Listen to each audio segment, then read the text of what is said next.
to you. Rock and roll, hoochie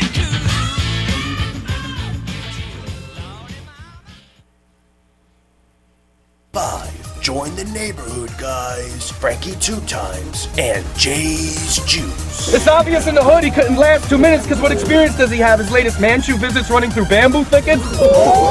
No wimps allowed. Oh, I'm sorry. You're crying like a woman. I'm in love with this girl. WICR.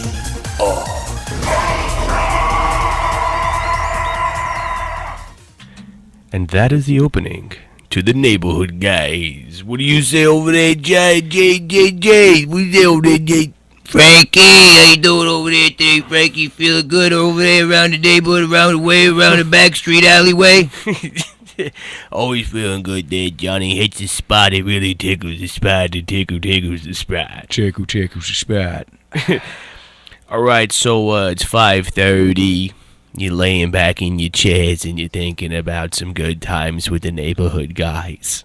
It's been a while, Frankie. What has it been, a 2-week layoff, huh? It's been like a 2-week hiatus, and to tell you the honest truth, I feel like I just got back from Sammy's Fish Box. I know. For some reason, I feel like Mother Nature's been free bleeding on us for a couple weeks or something. You know what I mean? It's certainly the flavors. You absolutely have to come to Sammy's Fish Box and try. All right, neighborhood guys, we're going to start off with a little sports. Johnny, what's going on with the men's hockey team in the Olympics? Team USA, America. Of course, America, baby. That's all we're really talking about here is America. Well, anybody who's been following the Olympics, and I know a lot of hockey fans out there, given that you have that big break in between the NHL season when the Olympics are in town, will know that America's probably been the most impressive men's hockey team out of any team in the Olympics so far. Going into it, Russia was seen as a big threat. Obviously, Canada is always a big threat. It's their sport. And Finland has also played exceptionally well. But America has played as good as anyone. So it's really exciting to know that tomorrow we're going to have the United States versus Canada. That should be epic. Yeah, it's going to be epic. And, of course, that's going to follow only by a day the women's hockey game for the gold today. As you heard about, Frankie, we were discussing it a little bit. United States versus Canada. And unfortunately for here in America, we lost in OT.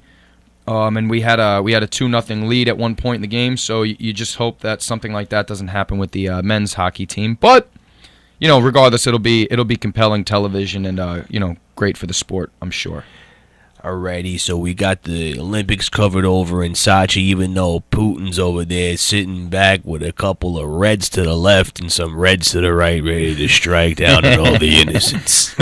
That's what he does. And some other Olympic stories. One that I thought was really pretty incredible was that 15-year-old Russian figure skating girl phenom. What was it? Yulia. Can't remember her last name. It was Yuli. No, but she was incredible. I haven't actually had the chance to watch too much of the Olympics, but watching her was pretty impressive. At 15 years old, to be an Olympic figure skater and to just smash the competition and mesmerize the crowd like that. Obviously, she's a homegrown Russian, so she's going to get that home crowd support. But regardless, it's a 15-year-old teenager in the Olympics, and I was extremely impressed by that. You know what I did see? I saw a lot of the male figure skaters busting their tuchuses left and right. But besides that, sliding right over, what did the Knicks, after the All-Star break, this has been the All-Star week, after that the Knicks came back and took another loss? Yeah, they've played 2 games now. The first game out of the break was a loss to the Memphis Grizzlies, and then they followed it up with a win against the almighty Pelicans. But Frankie, I mean, I know that you've only loosely followed the NBA season, but even for people who haven't gone in depth, it's been a bad year. Yeah, that's what I've been hearing.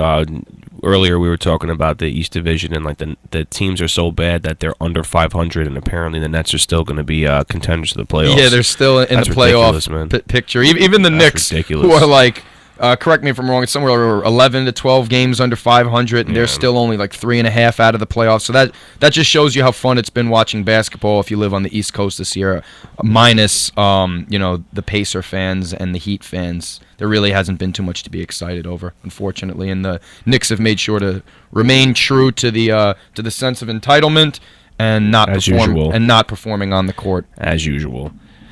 Alrighty, so for you sports lovers out there, we'll be right back, and when we come back, we got a legendary guy, Ray Rice, Guy's been known around the neighborhood. Local. He's an around the way He's a guy. neighborhood guy, actually. Actually, the problem is he's a neighborhood guy, but this time the kind of neighborhood he was traveling in was really all about knocking out women. And they're dragging them out of the elevator into the hotel camera in Atlantic City. So when we get back, we're going to talk about how Mr. Ray Rice really spiced it up just a little bit. Until then, feel the power of the chi.